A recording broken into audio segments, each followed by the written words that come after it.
Hello, everybody. Welcome to History Valley Podcast. Today, Godless Engineer John Gleason and David Mirsch will be debating the topic, Did Jesus exist? And that being said, I give the first 10 minutes for the introduction argument to Godless Engineer. You may begin. Okay, hold on one second. My earbuds died right as we were starting, so having to put those up there. But All good. anyways, all right. Well, first off, I guess thank you for having me on to discuss this topic Mhm. or debate this topic. And if anybody here doesn't know me, I am Godless Engineer here on YouTube and all the other social medias. If you're interested in atheism or history of Christianity type stuff, you can come on over to my channel and subscribe if you would like to. Today, I'm going to be arguing for the position that Jesus probably didn't exist in history. This is supposed to be my opening argument too, right there, Jacob? Mm, Yeah. Okay. sure.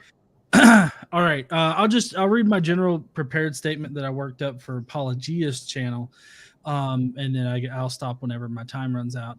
But so the currently the full peer-reviewed hypothesis is described in Richard Carrier's On the Historicity of Jesus. Raphael Lataster's Questioning the Historicity of Jesus establishes a good foundation for remaining agnostic on the topic. Both works contain extensive footnotes and citations establishing that they are consulting the full range of academic sources to establish their positions, and I highly recommend either of their books. So, sometime around the turn of the first century CE, the Jews began to scour the Jewish scriptures for information about the coming Messiah. Our first indication of this is Philo of Alexandria. Philo was a diaspora Jew that was busy syncretizing Judaism with surrounding pagan and Hellenistic ideas. Syncretism between Hellenistic ideas and other religious beliefs was a trend that was occurring at this time and place in history. Mithraism was a combination of Hellenistic and Persian ideas. The Mysteries of Attis and Cybele was a syncretization of Hellenistic and Anatolian ideas. The Mysteries of Isis and Osiris was a syncretization between Egyptian and Hellenistic ideas. During this time of syncretization, Philo describes the Logos of God. This Logos is described by Philo to be the firstborn Son of God, the celestial image of God, God's agent of creation, and God's celestial high priest. He connects his Logos to an already existing archangel figure in Jewish angelology. He cites Zechariah 6:12 as reference to this archangel, establishing that one of the names of this angel is Yeshua. So Philo establishes that there was an effort by some Jews in the first century to find more information about the coming Messiah. This Messiah was a pre-existent archangel that has been foretold in the Jewish scriptures. Next, we have Paul, who independently also identified a Messiah for Judaism through hallucinatory visions in scriptures.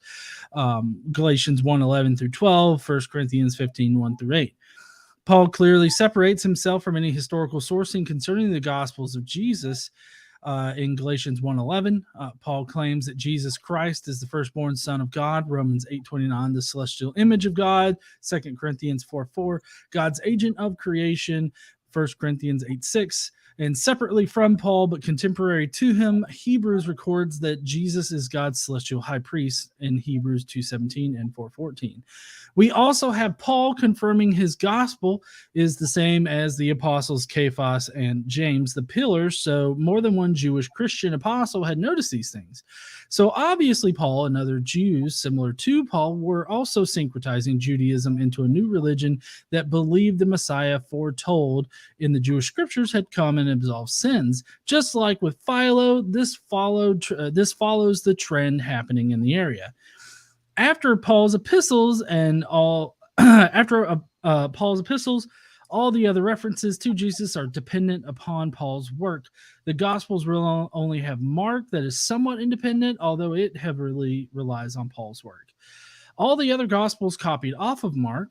Non-Christian sources are ultimately either fabricated, like with Josephus, or they just regurgitate what Christians were claiming at the time. The early church fathers like Papias, Justin Martyr, and others were not concerned with the historical nature of Christianity. They only cared about the theological truth of the religion. As far as we know through Paul's epistles, nobody was ever a disciple. They were only ever apostles, which meant that they had received a vision of the resurrected Jesus and not experienced Jesus before his death. All the evidence lies with Paul and what he thought about Jesus' death, burial, and resurrection. So, if Jesus wasn't a historical person, then where did his death, burial, and resurrection take place? There are plenty of documents that we can use to give us a picture of what early first century Jews and Jewish Christians most likely believed. Paul's epistles, Hebrews, first century Christian texts like the Ascension of Isaiah, and Jewish texts like the Revelation of Moses can all give us insight to the early beliefs of Christians. Whenever Paul refers to Jesus' birth, he uses words that are more indicative of manufactured rather than birth. Paul also describes Jesus' body as being similar to Adam's body and our future resurrection bodies. These are all manufactured by God. This would explain why Jesus' lineage never mattered to Paul and the early Jewish Christians. God had guaranteed that Jesus had a Davidic lineage by creating a body of Davidic flesh for Jesus to use. Hebrews 9:22-24, while not written by Paul but contemporary to him, claims that there exist copies of everything on earth in the heavens. The songs of the Sabbath sacrifice, which is 4Q400-407 and 11Q17 of the Dead Sea Scrolls, describe several levels to heaven that include more perfect copies of the Jewish temple. Paul's own theology admits that there are multiple levels of heaven in 2 Corinthians 12:2-4. The Ascension of Isaiah 7:10, a first century Christian text, claims that as it is above, so it is also on earth. For the likeness of that which is in the firmament is also on the earth. That would include crucifixions, which makes Jesus' crucifixion in the lower heavens something they plausibly would believe. When Paul talks about who killed Jesus, he describes them as the archons of this aeon, or rulers of this age. This would be a weird way to refer to the Romans if that is who he meant. Given that later Paul identifies Satan as the archon of this world, we also know that the phrase archon of this aeon is commonly used at this point in history to refer to Satan and his demons. So it's reasonable to conclude that when Paul uses these terms, he's referring to Satan and his demons rather than human authority. According to the Revelation of Moses, Jewish beliefs included the idea that Adam's body was buried in the heavens. Paul claims in 2 Corinthians 12:2-4 that a man was taken up to the third heaven where paradise, known as Eden, is located, a notion which also contained in the Revelation of Moses 37:4-5, 40:1-2, and to Enoch 8 and 9. Considering that Jesus' body was manufactured similar to Adam's body, it is quite plausible that early first century Jews and Jewish Christians thought Jesus was also buried in heavens. At the very least, this idea would not be preposterous for them to believe. Paul identifies key Christian doctrines as mysteries. That'd be 1 Corinthians 2:7, 4:1, 13:2, 14:2, 15:51, and then Romans 11:25-26 and 16:25-26. Mark's Jesus states that public stories are told to outsiders while the true meaning of the message remains only for believers. There is a distinction made within the New Testament documents between mature and immature believers. This is the exact structure of a mystery cult. Mystery cults are identified as any Hellenistic cult where individual salvation was gained through a ritualized initiation into a set of mysteries. You would then receive eternal life due to the sacrifice of a savior that experienced a passion where they defeated death. We also know that mystery religions like the Isis and Osiris cult thought their savior's death and resurrection only ever occurred in the celestial realm. Public stories placed this savior on earth, but the private teachings revealed it all happened in the celestial realm. In Philippians 2:5-7, has Paul admitting that Jesus humbled himself by taking on a body of flesh and shed his godlike appearance. Jesus, a pre-existent being, descended, died, and then ascended back to his former glory. This is similar in nature to the ascension of Isaiah. in this first century Christian text, Jesus is seen as descending from the upper heavens, shedding his godlike attributes, and taking on a physical form in the lower heavens. In this physical body, he is persecuted, crucified, and killed by Satan and his demons. He is then buried and resurrected, after which he ascends back up to the upper heavens, upper levels of heaven, where he retains his godlike image. All this incredibly resembles a mystery cult beyond mere coincidence. So Paul could have plausibly believed that Jesus was a pre-existent celestial figure that was made flesh via a manufactured Davidic body. He was then crucified and killed by Satan and his demons in the celestial plane right above the earth, where those other celestial beings also lived. Jesus was subsequently buried and resurrected on this celestial plane, where he then ascended to the upper levels of heaven, regaining his godlike image. This explanation makes the most sense of the phrases that Paul uses, as well as Christianity's connection with mystery cults. Starting with Philo, we have the Messiah of Judaism being identified with the pre-existent archangel figure who is named Jesus. Paul claims that Jesus became flesh and died, was buried and resurrected, all because the scriptures claim he did as... John, Oh, time? your 10 minutes are up. Oh, okay. Sorry about that. That's okay. David, you may begin your 10-minute introduction argument. Okay. By way of quick introduction, I'm the author of a book called The Open Tomb, which relates how Jesus manufactured his supposed death and resurrection, basically faking those things. But I want to make clear to viewers that I am neither a theist or an atheist. I have never been a member of a church. My interest in this subject is strictly curiosity. From an early age, I was very, very curious about if the story that is presented in the Gospels about Jesus, and especially about his death and resurrection, could have been handled by humans rather than by any kind of miracle resurrection. And what I found actually in the Gospels indicate that that is exactly what was done. Step by step, they show how he was drugged, how he was, put on the cross, how he basically disappeared using a magic trick called the empty box trick that magicians still use today. Basically, you take somebody into, a tomb, a stone tomb, and you manage to get him out again before they close the tomb. He's surrounded by the men that are moving the body around. He's been resuscitated in the tomb, and they get him back out again. There were very few witnesses to his burial, and those witnesses were far enough away, and it was late enough in the day that it was dark. It would have been very, very difficult to determine what was taking place. And these men take the revived Jesus away and close the tomb up, and it is empty, so that when witnesses come by later and see that it is an empty tomb, the assumption is made that he is resurrected. The other things that I want to go over is what the Gospels represent. And I think this is where a lot of scholars go wrong. A lot of scholars take them at face value, and they do not study them as midrashic writings. There are stories in the Gospels that relate to historical events, which would put Jesus, a historical Jesus, in a place and time. One of the most obvious ones is the Gadarene demoniac. And this is a story in the Gospels that relate to Herod Antipas building the city of Tiberias on the shores of the Sea of Galilee. When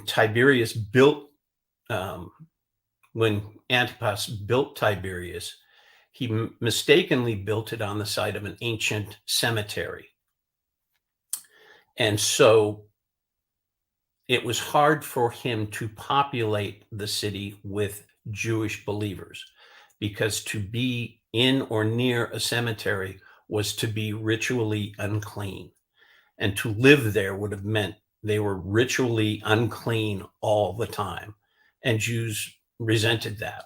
They were not eager to do it. So what Antipas did was he got the Roman legion, the 10th Fretensis Roman legion, which was in Syria, to actually force Jews to live in the city of Tiberias. Now, that relates to the story of the Gadarene demoniac. And the main features of that story are that there is a possessed man who is chained in a cemetery. And Jesus is brought along to basically free him of the demons that are in him.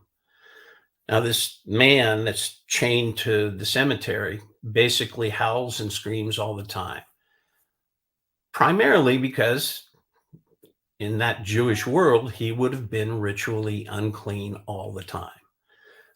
So what Jesus does is he confronts the demon and asks him the demon's name.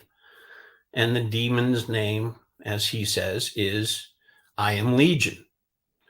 And Jesus chases the demon out of the man, and the demon then goes into the bodies of 2,000 pigs, and they rush down a cliff and drown in the Sea of Galilee.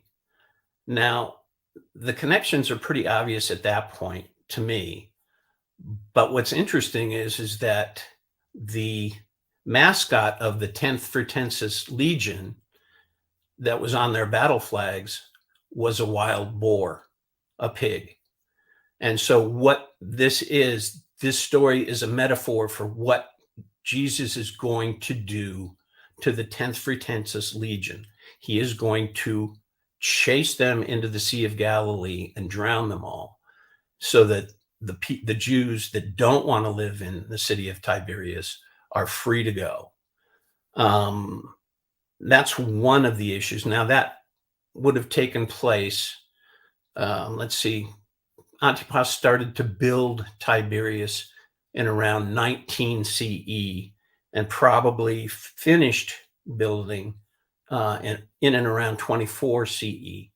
Now, if we take Jesus' birth as 6 BCE and he began his ministry at about 30, that means that he began his ministry at about 24 CE.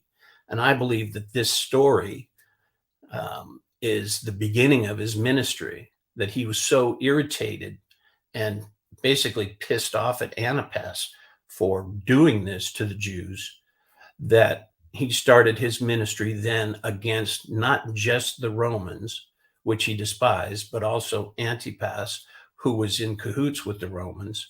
And later, and as significant, he was very much against the temple priesthood. There are other stories like that. The Samaritan woman by the well relates to a historical event, the Samaritan uprising in 36. The other important thing to touch bases on is who Jesus really was. And my understanding from the Gospels and from other sources is that he was not a poor carpenter, that although he and his father Joseph were called tectons, or tectones, which is Greek for carpenter, Josephus, in his account of the building of the temple, Herod's temple in Jerusalem, indicates that there were specially trained priests who were known as tectones. So the same word is used both in the Gospels and in Josephus to indicate these priestly builders. And that's what I assume that was meant when Jesus and his father Joseph were called tectones. It's important to understand that historically, Jesus is the son of Caiaphas. And there are indications throughout, not just in the Gospels, but in Josephus and in other ancient works that was the case. And there is also a ossuary with the inscription on the side that says, Miriam, daughter of Jesus, son of Caiaphas. Now, scholars can say, oh, there are plenty of Jesuses around, this, that, and the other thing. But when you kind of re-engineer the Gospels with the understanding that tectone means that he might have been a priest and his father was a priest, then you begin to see other connections too, like his birth story, where the remarks that the birth, basically the birth and recognition of Jesus, there are shepherds and flocks witnessing this. Throughout the New Testament, the term shepherds is used roughly 20 times. And in every case, it means that they're local leaders, basically mayors or bureaucrats or whatever. And that flocks mean the local people, local population. So when you start to really examine the Gospels and understand the underlying message, you realize that the shepherds and flocks are not, real, animals and shepherds. They're local leaders. They're the local population. They're, watching this birth. Okay, your 10 minutes is up. Okay.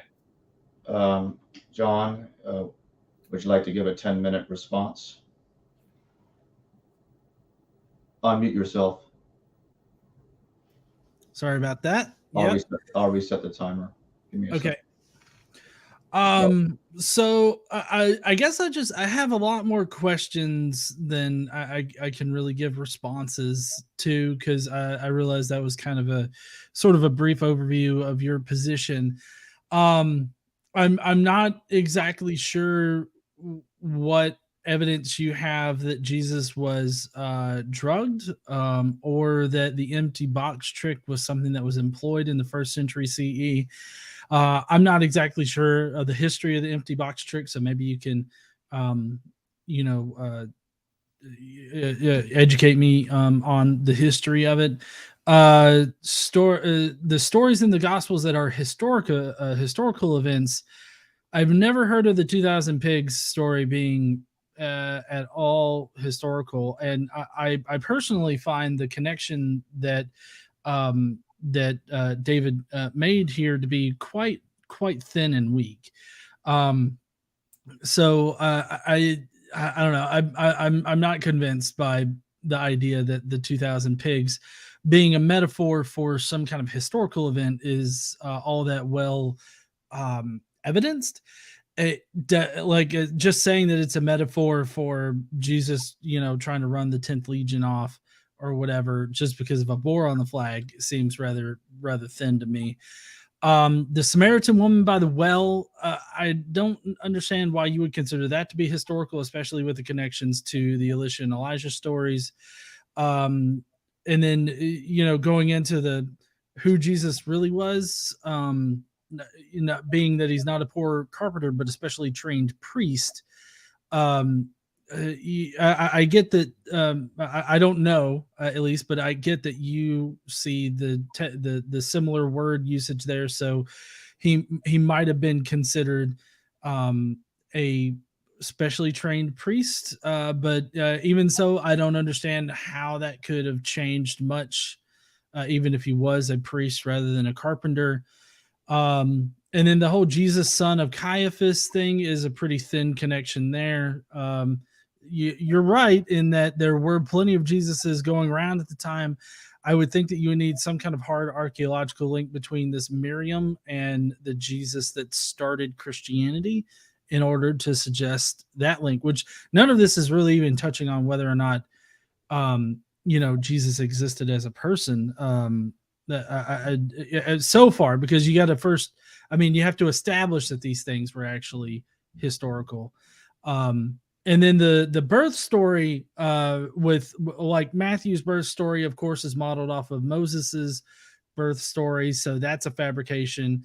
And then you've got Luke's birth story, which actually takes place, I believe, in 6 AD. which I believe you gave a different date for the Matthew birth, which was 6 BCE rather than, I believe, 4 BCE, which is what generally people date the Matthew birth story to. But for Luke, Luke had his own reasons for placing Jesus in the time that he did, but it's still a fabricated story. So I don't think the birth story really gets us anywhere. That was all my notes from the intro there, which I know probably wasn't much, but like I said, I had more questions than I could actually address. I'll say this because this is the next part in my little intro for my case for mythicism on Pelagia's channel. Typically you should be able to trust the consensus, but I trust the consensus of scientists like on climate change and evolution, but I trust the consensus because they have evidence that they cite that substantiates it. And I kind of feel like New Testament studies in general don't have the same kind of evidence to support their consensus, but I also feel like we don't have any kind of supporting evidence for any of the points that David is making here today, but maybe he can clarify. And I guess I'll yield the rest of my time to David. Thanks, John. Okay. It's very difficult within 10 minutes to give you all of the background information that would confirm these things. First of all, I don't think scholars do a real good job of understanding the underlying situation.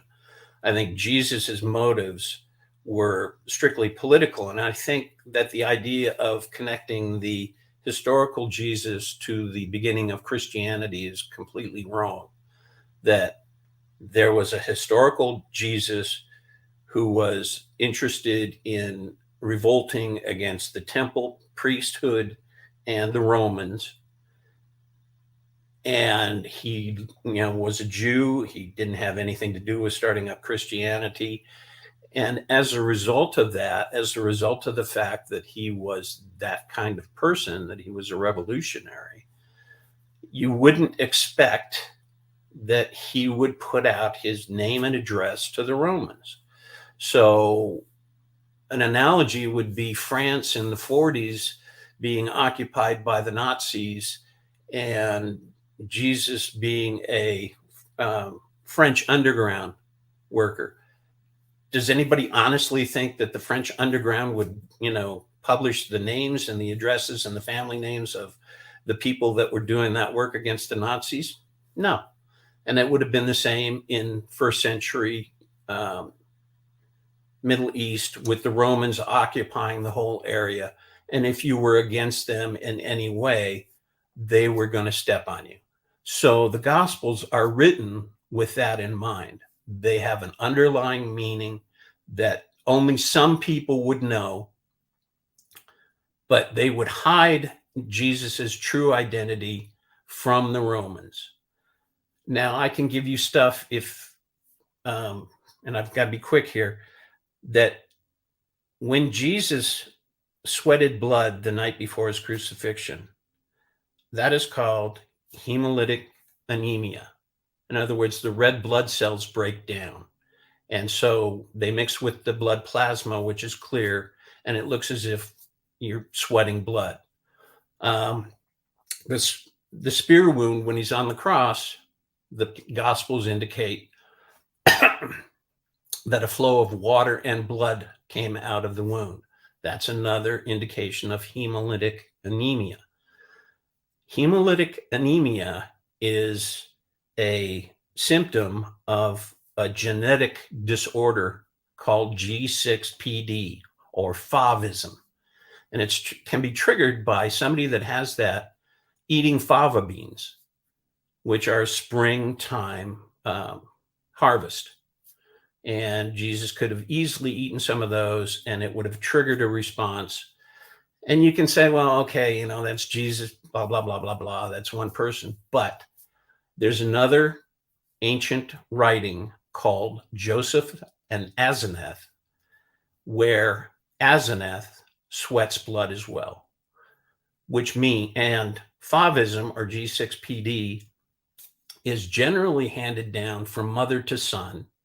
It's prominent in the Middle East, and it is actually known as a Jewish disease because it's prevalent in the Jewish population. So the fact that Asenath sweats blood when she's under duress either indicates that she's genetically linked to Jesus or that she's philosophically linked to Jesus. There's no other reason for, two writings from antiquity to have main characters sweating blood. It's a connection. It makes a connection. The other thing is that the name Asenath is a theophoric. It includes the name of a deity. And the deity involved in that name is the Egyptian goddess Neith. And she was known in antiquity as the Virgin Mother Goddess. So that connects her to Mary. So does the sweating blood. So there are indications of his parenthood outside of the New Testament. People always say, well, if he was so, famous or known so well, why don't we have any writings about his parents? Well, we do, but for the same reasons, it's hidden because it would have been written under Roman occupation. So there's this connection with Asenath. But what's interesting is that, to me anyway, and there are a bunch of connections. She lives in a tower, so she could have been known as Mary Magdalene.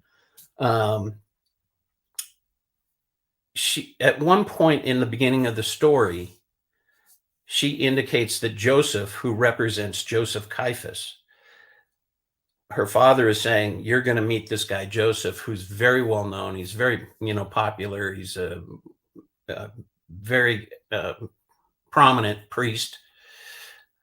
She says, you mean the one that was rejected by his father? Well, the Old Testament, Joseph wasn't rejected by his father. So that little mistake or error that's in there is in there for a reason, because Caiaphas, that's not a last name.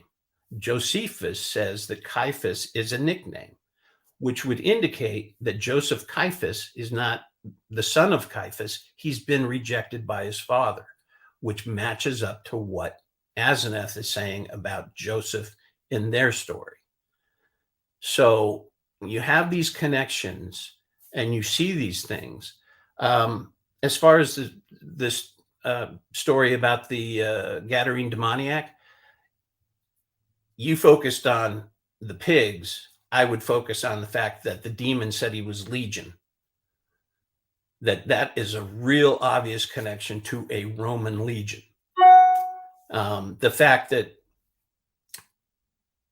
there's wild boars on their battle flags, matching up to the pigs in a Jewish society, would be very, very clear that their people would take that as a real connection, because pigs were, unclean. There wouldn't be 2,000 pigs hanging around Jewish cities and towns and villages. There just wouldn't be. So that's a connection to that. I'm trying to think what else. As far as the Samaritan woman, one of the things about doing these stories is that they're coded. In other words, women in these stories represent populations. Men in these stories represent leadership roles. Marriages in these stories represent ascending to a leadership role or a change in leadership. Numbers are very important, not in any mystical way, but they kind of dictate times when things happen. The Samaritan woman recognizes Jesus right away without him saying too much that he's a Jew, not a Galilean, but a Jew. And at that time, there were probably about 5 or 6 different ethnicities in that area where type of speech and type of clothing would have given away who you were and where you came from.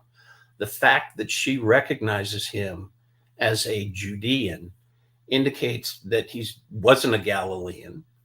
Her husbands, the question of her husbands, those are Samaritan previous leaders. And the last one that she's not even married to represents the Romans coming in and taking control. So those husbands that Jesus knows about are previous rulers in Samaria until the Romans show up, and then she's not married to them because they're pagans. I don't know. To me, these seem pretty clear-cut analogies to historical events. The Samaritan woman is at the well, at Jacob's well, which is at the foot of Mount Gerizim. This would indicate to me that it's connected to the Samaritan uprising that took place at the foot of Mount Gerizim. Trying to squeeze all this in. There's a bunch to go through. The point is that it would be very difficult to believe that people creating a mythic Jesus would have him have a genetic disorder, would have these metaphorical stories within the Gospels, that they would would bother doing those kind of things. Your 10 minutes is up. We're going to be entering the dialogue phase. So if anyone wants to super chat questions, anyone in the audience super chat questions for the guests, please do so. Feel free to ask each other questions now in the dialogue phase.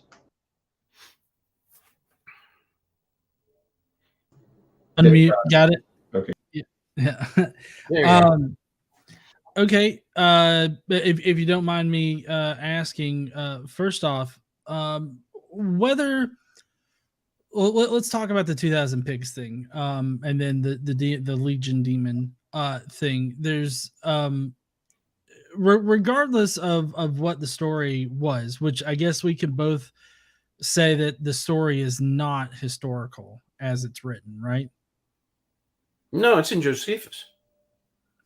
The building of the city of Tiberias and the Roman legion being required to hold Jews to live there, that is historical. But the metaphor as far as the story as far as Jesus is concerned is not a historical story. No, it's based on a historical event.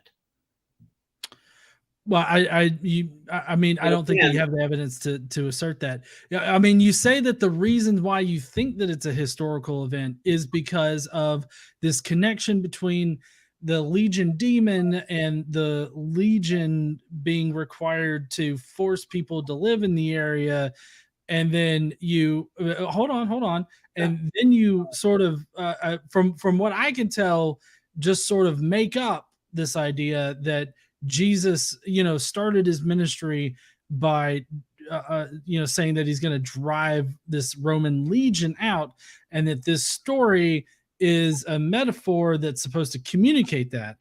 But if you're looking to record history or record something historical, why wouldn't you just write down, hey, this Jesus guy is going to drive out the legion from Antipas? Like, why wouldn't they just write that down instead of creating a metaphor for it, for one?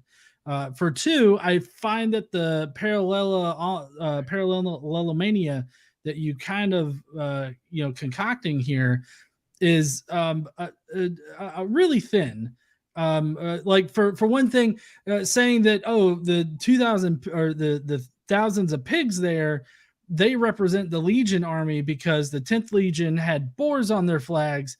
Like, I don't see any real connection there that suggests that is a real connection. It's a lot like, the connections that you can make between Abraham Lincoln and JFK. I just don't see it personally. And that's okay. I get it. You're missing the essential point. these things all take place during Roman occupation. They are not going to, Jesus and his followers are not going to say out loud or write down in any way, shape, or form what his true intent is. Everything is going to be written as metaphor and allegory to protect him and his followers from Rome. Okay. Well, I mean, if that's the point, hold on, let me push back a little bit. If that's the point, they did a really bad job. Okay, they did a really bad job if that was the point, because I'm getting there. The reason why is because, Christians were persecuted from, the mid 1st century all through up to the the 3rd century.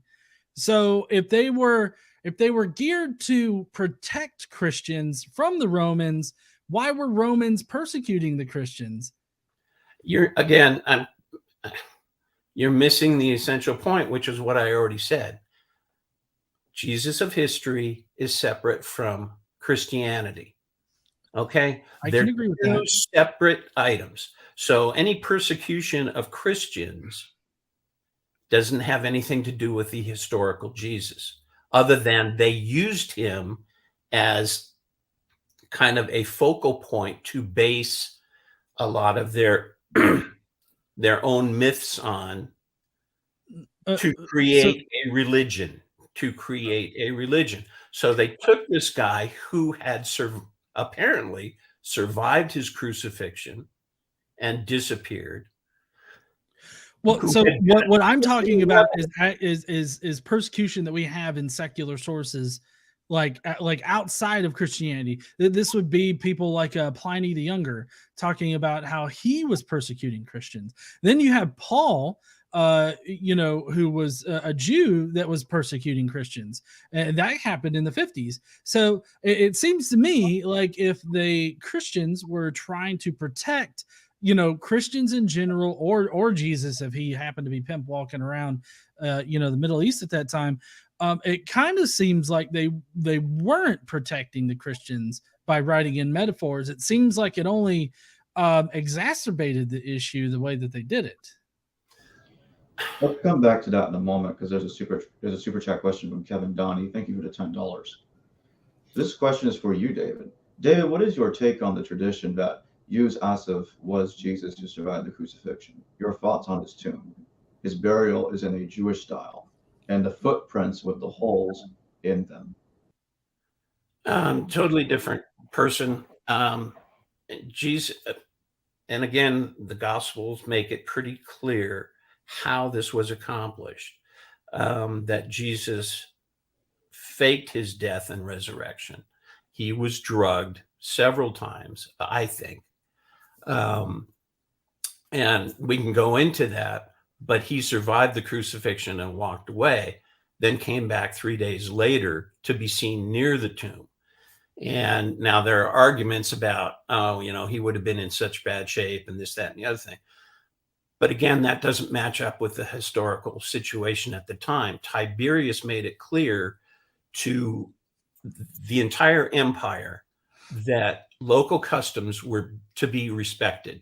This is in Philo, this is in some other accounts, that he put out an edict, respect local customs.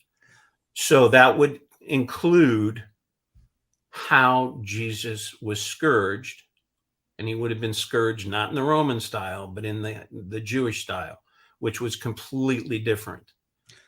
And so, he wouldn't have been in Mel Gibson's, The Passion, whatever. He would not have been that physically abused. If I could push back a little bit. Go ahead. If that hypothesis is correct, Jesus would not have been scourged, and he would not have been crucified, at least not while alive. And we have evidence of this in the Jewish Talmud. What would have actually happened is that Jesus would have been stoned to death by the city's peoples, and then his body would have been hung on display. And then all of his disciples, they would have similarly been put to death after that. But we don't actually see that occurring in any of the literature that we have. So if the edict was respect local customs, including Jewish customs, then the Jewish custom for what Jesus supposedly was doing, unless you're saying that he committed some other different crime, would be to be stoned and then after dead hung, on display. Well,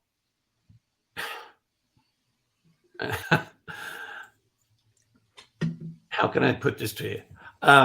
If his father was Caiaphas, the high priest, and who pushed for crucifixion with the Jews? Caiaphas did, because he knew that that was the one form of capital punishment that could be survived. You couldn't survive a stoning. You couldn't survive decapitation. You couldn't survive drowning, which were other means that the Jews have for capital punishment. But you could survive crucifixion if it was handled properly. The Old Testament accounts for the Jews crucifying people. So Caiaphas, who was in on planning this, to make Jesus look as if he was connected to God through resurrection and giving him stature for the revolution that he was trying to start, they planned this so that he could survive it. Now, the Jews also flogged people, but they had a different method of doing it. They had a short wooden paddle with short leather straps that weren't supposed to wrap around the side. They were to stay on the back.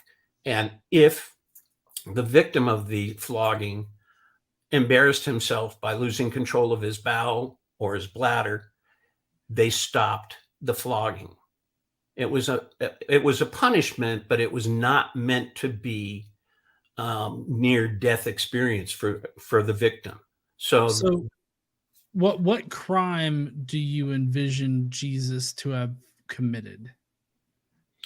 Well, supposedly on the titulus, there were two, he's king of the Jews. He was claiming to be king. I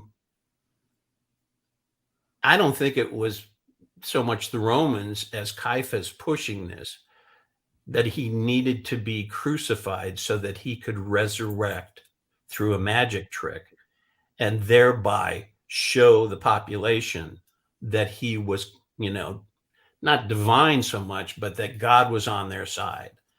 And that was a big, big issue for the Jews at that time. It's in the Dead Sea Scrolls that the wars, the light of the army of the light against the army of the dark, would start when God was with, the people of the light. That's when it would start. So if Jesus appeared to resurrect from being dead on a cross, that would indicate to the population that God was on their side, that God had resurrected this man. And that's what he and his father were planning, because they wanted to get rid of the Romans and the temple. Well, okay, but everything that you have said has been an ad hoc assertion built upon an ad hoc assertion, because it's an ad hoc assertion to say that Jesus was the son of this Caiaphas, and then you build off of that ad hoc assertion to suggest that, oh, well, Caiaphas actually pushed for Jesus to be crucified rather than the traditional act of stoning and then being hung on display. And then you further compound the issue by ad hoc asserting, on top of all the other ad hoc assertions, that they faked his death or whatnot in order to bring about the destruction of, I guess, the temple and driving out the Romans. So I mean, all of this is built off of an ad hoc assertion that is not substantiated with actual evidence. So I think there is actual evidence. I think there's actual evidence of him being drugged. I think, why do you think that the ointment that Mary spread with her hair on his feet, which is a very, very odd thing, and there's no other indication of that kind of anointing of anyone elsewhere, except for one thing in Kings, I think, where somebody's big left toe is anointed. She was spreading transcutaneous or transdermal drugs. Okay. What do you think was happening when he was on the cross and the Roman soldier offered him a drink and Jesus refused it? And then later Jesus said, "I thirst." And somebody out of the crowd rushed up and put a sponge that was soaked in something up against his lips. And very shortly thereafter, he succumbed. He was drugged at that time. He was given another subcutaneous or transdermal drug. Now, you can say it's all ad hoc. Absolutely, you can. That's how history is done. You put it together piece by piece, and whatever makes the best picture out of those pieces and makes the most sense, that's what becomes history. You can't deny that these things happen. They're in ancient documents. You can't deny that Asenath is a virgin mother queen, or that she sweats blood. It's written down. That's not ad hoc. It's my interpretation of it, but that's not ad hoc. It definitely is ad hoc. So the sponge that you're talking about was actually dipped in vinegar, most likely Posca, which was a favorite beverage of Roman soldiers at the time. And I do believe that it was a Roman soldier that actually gave him. Somebody ran up out of the crowd. How you do it is you soak the sponge first, then you flatten it between stones, and you let it dry out so it's got the drug in the sponge. Then you put it on a hyssop branch so that you don't have to touch it, and you soak it in the vinegar, and it moistens up again. Why do you think they bring in the hyssop branch? The Roman didn't say anything about that when the soldier offered him a drink. No, it was when this guy ran out of the crowd of witnesses, and he all of a sudden has a hyssop branch and a sponge, and he puts it to his lips, Jesus's lips, and all of a sudden Jesus succumbs. You have to look at those things and say, what's going on here? Why is this happening? Why did Jesus say, "I thirst," and then all of a sudden somebody comes out? I obviously was mistaken about the soldiers giving him the vinegar, but it was just a vinegar drink that was. I mean, there's no indication that it was drugged. There's no indication that Jesus had to be drugged. There's no indication that anybody else drugged Jesus. From my position, it looks very ad hoc to insert this whole drugging effect in it. I mean, you're missing the point completely, and you don't understand that often the Romans used a soporific in that vinegar to soften the pain of crucifixion. So the Romans drugged crucifixion victims as well. Most of the time it was just gall, which is, sour wine or vinegar. But occasionally the Romans actually used a soporific in there. In this case, you're missing the point. You cannot make it obvious what you're doing in the Gospels because they were written early. They were written to get people motivated to revolt. And I get that, but that is the only place where the vinegar and the crucifixion story actually happens. Do you actually think they're going to talk about drugging somebody? I mean, I don't know. But what I do know is that there's no indication anywhere, either within Christian history or elsewhere, that talks about having to drug Jesus or anything like that. So to me, it looks like just a made up thing that you're talking about here. You're making some kind of vague connection between what Roman soldiers may have put in their drinks and what was present at the crucifixion of Jesus, which I don't even think happened in history. I don't think that Jesus was ever on the cross. Why do you think we know about Jesus?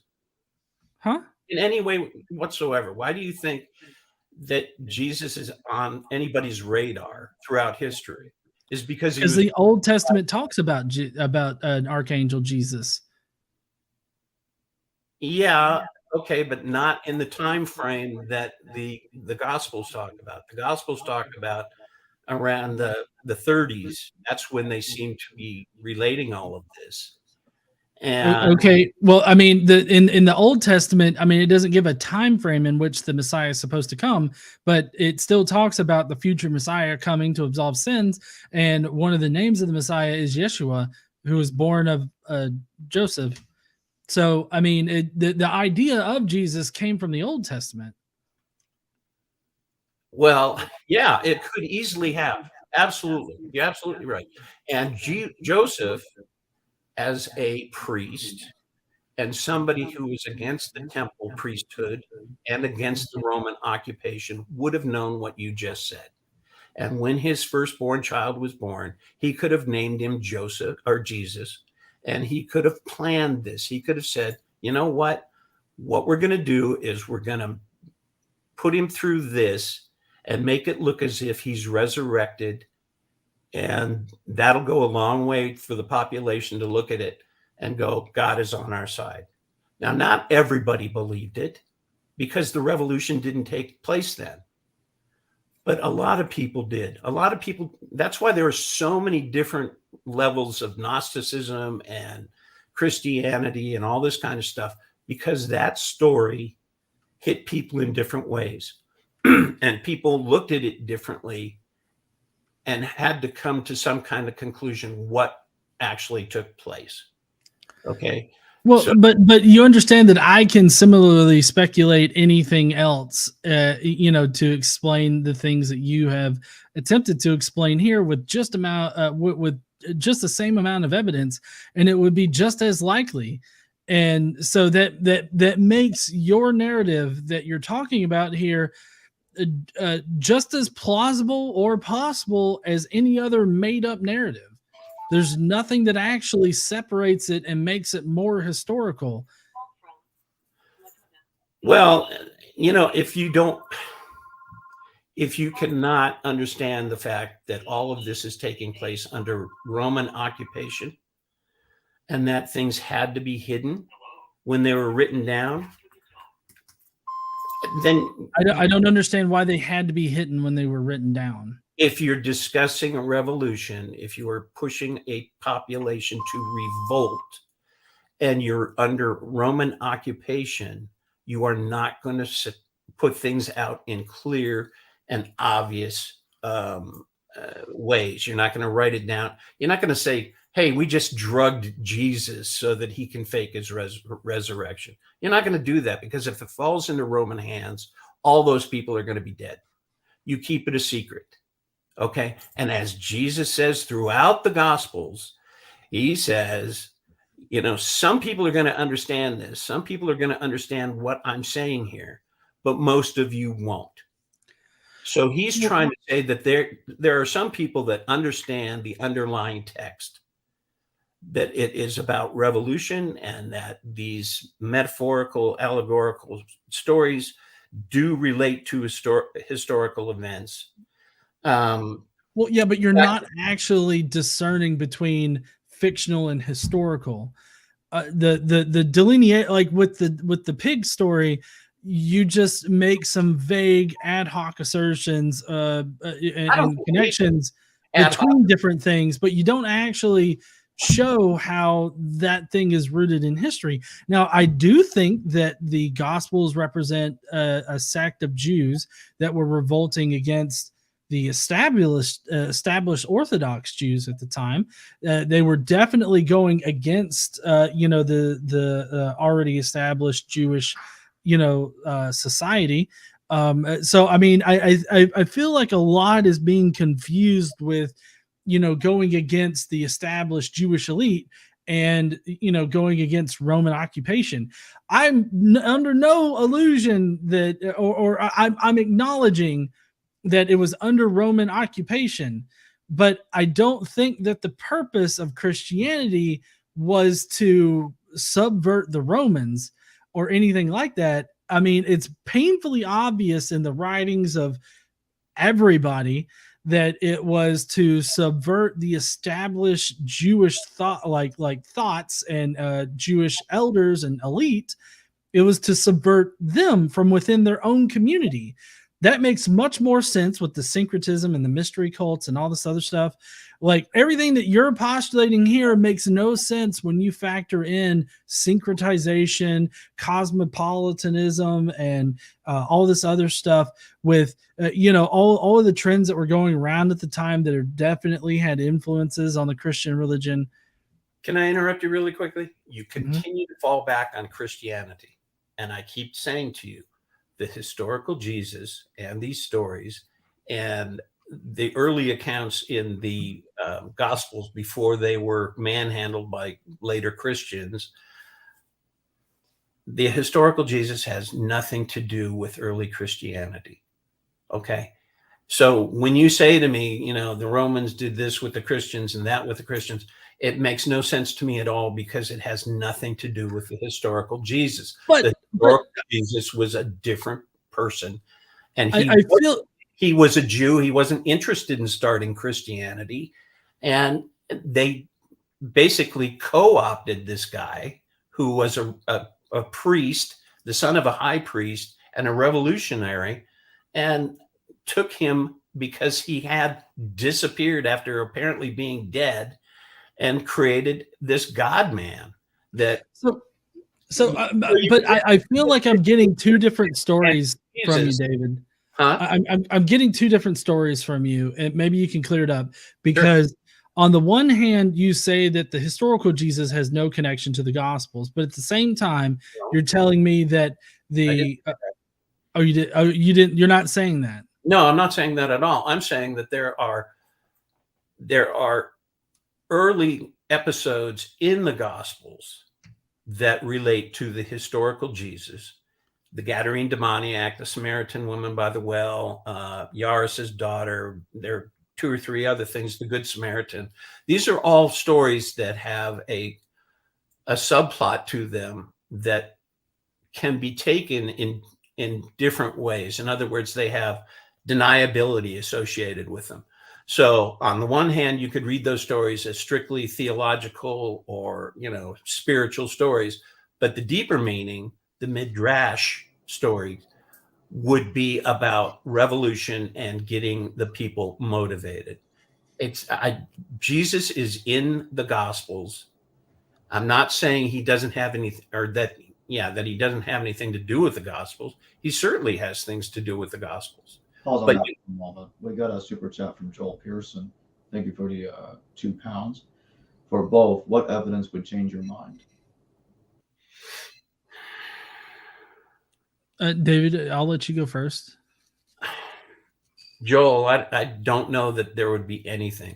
I think the connections that I have come across pretty much convinced me of what I'm saying. The connection between Jesus having a genetic disorder and Asenath having the same disorder indicates that there was a historical person. That's not a mythic story. That's not ad hoc. There's two ancient writings that indicate that these two people sweated blood, which would indicate that there's some kind of genetic link between them, and that the story of Asenath is like, in a sense, like the Gospels. It's written under Roman occupation. They're not going to make it clear who these people are, but people in the know would be able to put it together. They would understand that when they're talking about where Asenath lives, that the writing is actually about the Jewish temple, where high priests lived in the fortress Antonia for some time before the Romans took it over. So I got to be honest, Joel, I cannot see how I could come around to the fact of disregarding all that kind of information and connection and say, oh, yeah, he was mythic. He never really existed as a historical person. I mean, even Carrier and even John here admitted at the beginning, there's a possibility that a historical, person named Jesus existed. Well, it's not a big jump from there to say, okay, then let's look at that and see if there's a connection to historical events. For me, there is. John? So the evidence that would change my mind on historicity in general would be just some piece of evidence that could only exist if Jesus had been a historical person. And, we have examples of this from like Julius Caesar crossing the Rubicon. There's many historical events that happened after that could have only happened if Julius Caesar crossed the Rubicon. So, I mean, that would be the kind of evidence that I would need in order to at least shift to, yeah, there probably was a historical Jesus. So far, I've looked for that particular piece of evidence, and I have not found it yet. But I'm always open to new arguments and evidence. As far as what would convince me of David's position, I would need to have some kind of real evidence and not just conjecture about things. And I would need a hypothesis that is built off of evidence, and then at each step it starts off with evidence, and then it builds upon that evidence with more evidence, and it sort of continues that way. But right now, that's not what I'm getting from our discussion. Okay, let me run some things by you and see if that doesn't make any difference to you. You have the Gospels with what I said. You have Josephus, an independent historian from the first century, talking about Jesus ben Ananias, Jesus son of Ananias. Ananias is the long version of Annas. Annas was the high priest in the Gospels. Caiaphas was the son-in-law of Annas. Okay, so Jesus ben Ananias, we're looking at Jesus being related to Annas. When Josephus describes this Jesus ben Ananias, he's basically describing the Jesus of the Gospels. You need to read the account to understand that. But then we have the Asenath story connecting Jesus to another person in ancient writings. But more than that, once you make the connection to Caiaphas, then you have an ossuary that says Miriam, daughter of Jesus, son of Caiaphas. I just don't understand the fact that you would struggle with that. I mean, if tectone can mean priest, and we have other evidence that would connect Caiaphas to Jesus, and those two names are on an ossuary as being related, to me, that seems pretty clear cut. Obviously not for you. And, that's what history and research is all about, trying to find the answers that make the most sense. Well, so let's take this idea of the genetic disease that you talked about and how that connects Jesus with, who did you say that it connected it with? Asenath. Asenath. Okay. Asenath is an Old Testament woman who marries Joseph in the Old Testament. In the Old Testament story, her mention is very brief. She is a pagan who converts to Judaism. Okay. In the Asenath story, Joseph converts her from temple worship, which is what her father is involved in, into a stricter, more true Judaism. Okay, so anyway, go ahead. So finish going asking. Okay. I'm not even sure if that Joseph is the same Joseph as in the New Testament, but let's just assume that it was. Well, yes, it is. It's Joseph Caiaphas. He is meant to represent Joseph Caiaphas. Anyways, if two people have some kind of genetic disease, does that mean that they are related? And what I said was you would either think that they were genetically related, which is possible because that disease or disorder is handed down prominently from mother to son, or you would think they were philosophically related. In other words, the reason those things are in the Asenath story is to connect her to Jesus sweating blood. It would be highly unusual that two characters from the first century who had works written about them would both be sweating blood. It's very unusual. It's a rare condition. It's meant to mean something to include that about her in her story. Okay, it's not. Well, I think that the blood, the sweating of the blood or whatever in the New Testament is more symbolic than anything else. Then it seems like you have a weird delineation between what is like factually real about Jesus and what is symbolic or metaphorical. And like Jesus sweating blood, like I just don't see the connection between Jesus sweating blood then and then somebody else that was also known to sweat blood through a genetic condition. And I don't even know if that's if that's actually what she was suffering from, or if that was a symbol. Like I have no idea.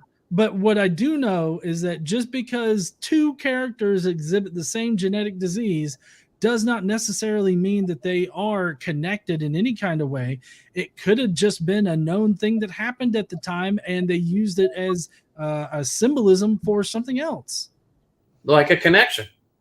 And that's what I said when I first introduced it. like a theological, like symbolism. Yes. Not that Jesus was Asenath's daughter or Caiaphas's son or whatever. Like, but there are other things in that story about Asenath that indicate that she was connected, and that she was connected to Joseph Caiaphas. Okay. So you don't want to believe it. That's okay. I mean, that's. Yeah, it's not that I don't want to believe it. It's just that the evidence doesn't support the conclusion. Let's go to neither does the idea of a myth. David, hold on a second. Okay. Let's enter the final phase. John, I'm going to give you 10 minutes for your final closing statement, and then David, you follow. Okay, begin. Okay.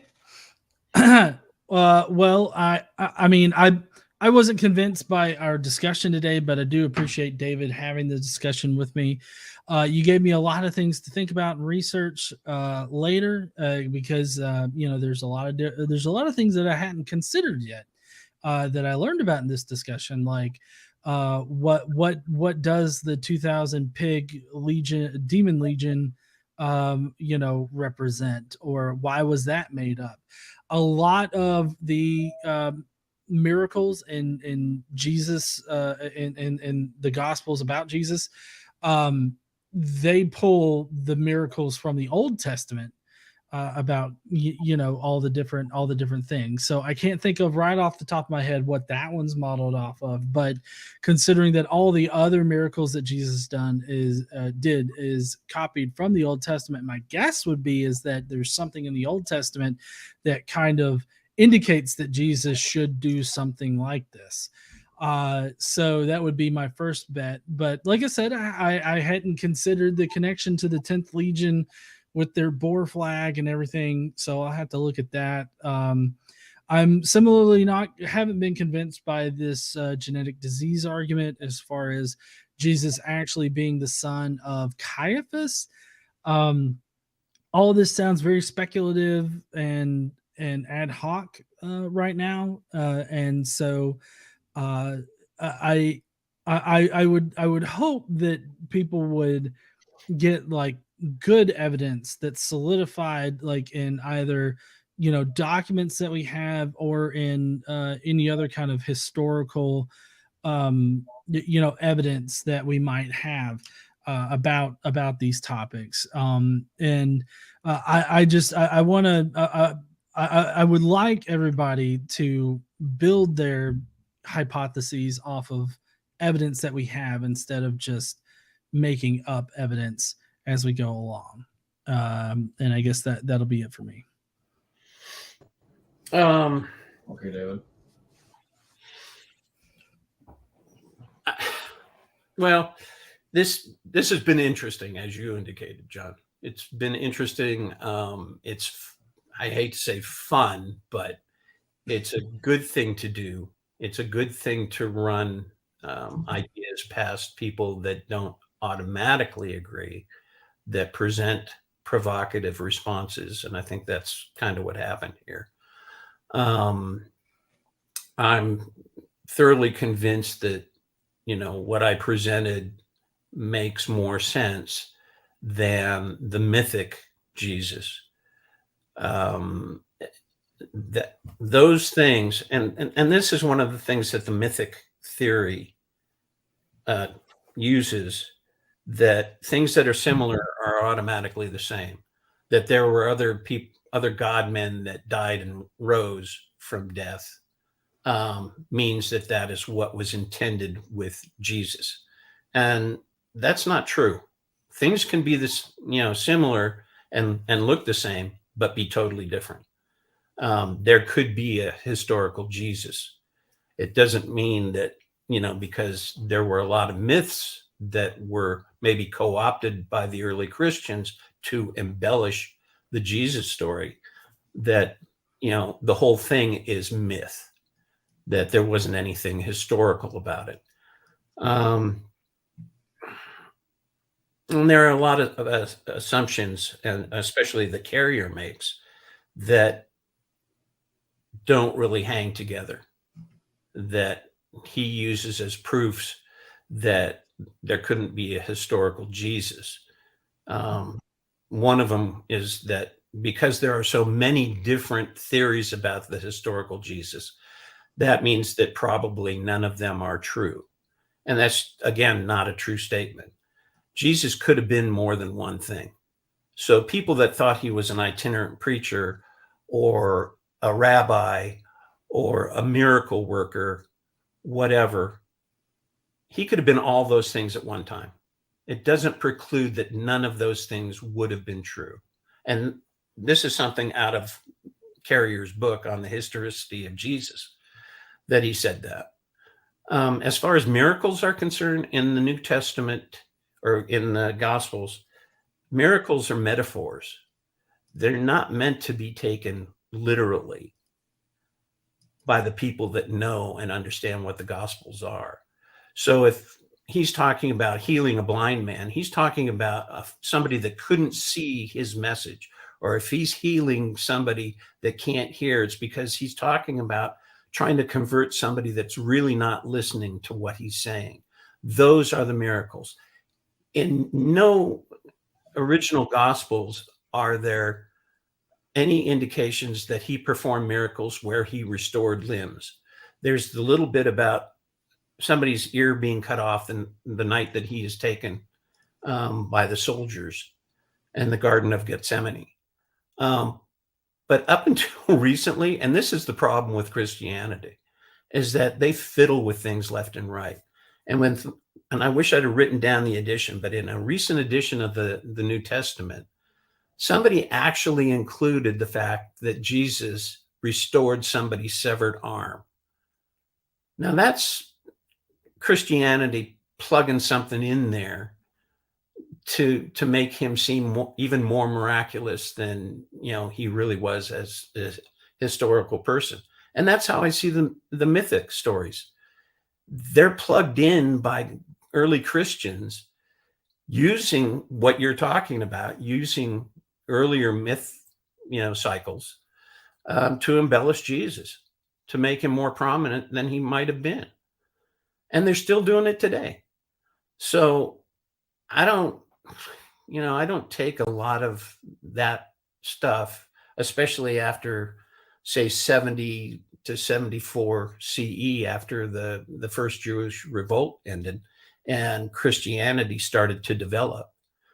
I don't take a lot of that straight on. I'm very skeptical about that, because almost all of those writings, or a lot of those writings, come from early church fathers who are trying to create a religion. And I think one other thing that you might have misunderstood is that you're assuming you understand Paul's motives for doing what he did and what he wrote and the way he wrote it. And if he's a Roman citizen and he is trying to downplay the chance of a revolt, he's going to co-opt Jesus's movement and change it into something mythical. He has an agenda because he's trying to preserve Roman power. And I think you need to look at Paul a little bit more like that and say, okay, these people that are writing a lot of these things, they have agendas. That's why I tried to explain when I introduced myself that I'm not an atheist, I'm not a theist, I'm not associated with any religion. I don't want anybody to think I have an agenda to develop this story the way I see it. I'm just trying to take it from what we have historically and understand what was being done and what was meant. So it's like turning water into wine. That's a magic trick. It's designed off of Hieron of Alexandria, who built these vases or water carriers to do the same thing. And this is a known thing. It's a magic trick. And so is the empty box trick. So, I'm just not a big believer in mythicism. I think that's an add-on that was used later on to embellish the Jewish or the early Christian development of their religion. I leave it there. Okay, then thank you both for joining me today. And I'll catch you later. Thank you. Mm-hmm. And thank you, Jacob. Of course. Yeah, thank you very much. All right. Hello viewers, thanks for watching this video from the History Valley YouTube channel. Please don't forget to subscribe and hit the notification bell. And if any of you wish to further support this channel, please consider checking out this channel's Patreon page and becoming a patron, and or donate through PayPal or through Super Chat.